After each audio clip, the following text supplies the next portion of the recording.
Hey, you keyword geeks. This video is about the Google AdWords tool, mainly, some of the tips and tricks that you can do. I'll talk a little bit about the why as I go through this. This is probably the singly the best keyword tool that is out there. I've used keyword discovery, word tracker, BBiz, on and on. I've tried so many keyword tools, and this hands down is the best keyword tool. I think it's the best bang for your buck. Obviously, it's a free keyword tool. And let's get started. Let's start talking about why this is such a fantastic tool. So like all keyword tools, you simply enter your phrase into the input box. Now, one thing you'll see is I'm logged into AdWords, and I'm going to recommend that you get an AdWords account because when you get an AdWords account linked to the Google Keyword tool, you're going to get up to 800 results back at a time. Normally, if you don't have an AdWords account, you're only going to get 100 results at a time. So you can get up to 8 times as much data by having this. Also, if you're not logged into AdWords, Google will sometimes just not show a lot of phrases. So I highly recommend that AdWords is free. Get yourself an AdWords account, and that way you can really enjoy the power of this tool. So let's get started here. As usual, we type in a keyword phrase. In this case, I'm going to type in Windows, and we're going to click search. Sorry about that. We're going to type in Windows, and we're going to click search. So now what we've got here is Google showing us back the results of our keyword that we searched. And we can see here some basic columns. We've got a competition column, monthly global searches, local searches, and local trends. Now, one great thing about this Google tool is the monthly searches reporting is very, very accurate. Google has 70% of the search market share roughly, and so nobody knows the demand better than them. If you ever use Keyword Discovery or Word Tracker or any of those other bigger tools that are not based on the Google API, you'll see that a lot of the demand figures look quite low, and I think that they do a poor job in reporting the actual demand. So that's one of the great reasons that I really like this tool. There's another column that I like to slip in here, and we can click that by going here, and I'm going to add the estimated average cost per click. So now it's populated that column with that data, and we can see here now the estimated average cost per click. This gives us a sense of competition. We can see we got some phrases here. Windows, $2.25 per click. That's an outrageous price for a very vague phrase. Problem with Windows is we don't know if it's coming from somebody searching for home improvement or whether it's for a searcher of Microsoft Windows or some sort of Microsoft product.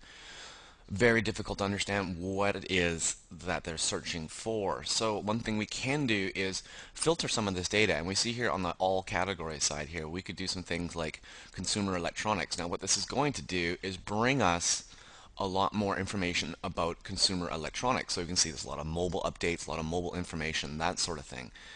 We could also change that to, if I was more interested into the windows of a house, I could go home and garden, and now we're going to get the results for home and garden. So this is what Google is currently displaying for that. So that's a nice little filtering option that you can do, is the all categories option there, and then picking a category within. And I can even go inside one of these, and it might not be enough data for a topic like Windows, for example. Now if I searched a more popular phrase such as golf or something like that, or I don't know, carpet, it might run across many different places. So it really just depends on the keyword phrase. So that's a really important little trick that you can do with that. Now, the next option that I want to talk about is the contains function, and we can see that down here. It's going to scroll down to it, and we can see here what we can do is use this as a means to clean up our data. So window film, for example, I guess that would relate to a housing window. Free download, that's obviously going to relate to Microsoft Windows. Now, if I just wanted to find out window information, I can start clicking some of these off. And, license, that's probably a Microsoft thing. And I could just start clicking these things off here saying I don't want this data because maybe I am looking for like house type windows. Oops, that came back. Maybe I'm looking for house type of windows, so I'm going to start cleaning this up. Media player, pack, password recovery, all this stuff. And so I can start cleaning this stuff up. Maybe I don't want photo galleries and pictures and whatnot. So what I can do is really start focusing and cleaning up this data. Now, currently this is set to broad match, as you can see here on the match types on the left side there.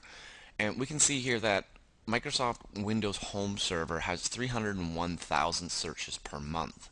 Now, this is a little bit misleading because this is set to broad match. Now, what this means by broad match is that Google is telling us that 301,000 people will be searching Windows Home Server or phrases related to that. So this is a bit of an inflated figure, and you don't want to be basing your intelligence off of this. Now, a much better option is to change this to something like phrase match, and we'll turn off the broad match, and let's see what happens to Windows Home Server. So now Windows Home Server, I guess, isn't even on the top 100 of the results. So it's reshuffled the stuff based on causing a phrase match. So when we see a phrase match for, say, dedicated Windows Server, this is telling us Google again is saying that dedicated Windows Server with a word in front or a word behind or many words behind or in front has 4,400 searches per month. This is a much better understanding of where the demand lies and how much searching there actually is for it. We could set this to exact match. I don't like exact match. I think it's a little bit too restrictive and perhaps reports a little bit of a lower demand than there actually is. And that is because this tool is not going to give you every single phrase that people are searching for. They're just giving you the kind of the more popular stuff. So what I'm trying to do is by using phrase match is get an idea of demand of these core phrases that are in the phrase match, and then we'll get these additional demand for the phrases that lie in front or behind. So my personal preference again is phrase match. So that's some of the cool stuff that you can do with this tool. Now let's also look at the advanced options here. We have locations and languages. So typically when I'm doing searches, I search all countries, all languages. Google does a pretty darn good job of bringing me only English results. Now, if for some reason I wanted to do a search on, say, just US customers or UK customers, I could certainly do that. If maybe I have a regional based business, a consulting type business, or a brick and mortar type of service, I could find out what people are searching for from that country. People from the United Kingdom have different ways of spelling certain words as opposed to, say, like the United States. So again, if your product is sort of global reaching, we would set this to all countries. If your product is regional, then we would change it to one of these regions.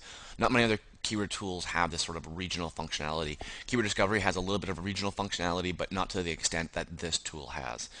Next option that we see is include adult ideas. I would never use this unless I was searching for adult type of phrases, so that really never happens. So I never use that function, but if you were into that business, you would want to be looking at that option.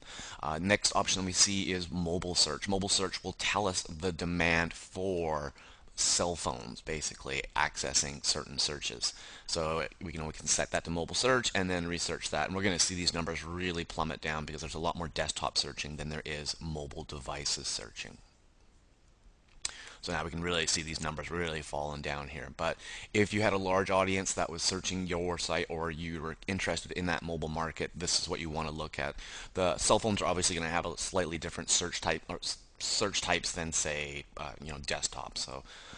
And then the next option that we see here is show results for all keyword ideas or ideas containing my search terms. Now right now I've got just Windows, so if I maybe went dedicated Windows, and we're going to click search, and so Google's going to return any phrases it thinks that are related to dedicated Windows. Doesn't necessarily have to have Windows in it. There's the results now. We can see SQL Server hosting has showed up, so Google thinks that's related to dedicated Windows. So when you're doing exploratory stuff, I like to leave the all keyword ideas on to get me the biggest broad set of data and to help me understand what it is that I'm looking for. When I want to really narrow it down, I will do ideas containing my search terms, and what this is going to do is only give us phrases that contain dedicated and also contain Windows, as we can now see in the results. Now for you niche hunters out there, what we're going to do is take this filter keywords and we're going to say give us any phrases that contain more than, say, 5,000 searches per month, 500, 5,000. And I also am going to add another criteria, and that is I'm going to say I want to see estimated cost per click is less than, say, 50 cents. Now this is particularly good for niche people because you can use this to understand where there's some decent demand but yet still some reasonable cost per click. I like looking at cost per click because cost per click, as I said, gives us an idea of the competition level. Where there's typically high PPC pricing, there's typically high SEO competition as well. So now we can see in the results here we've got quite a few phrases that are being searched for that are under 50 cents. We can see a few there for 8 cents.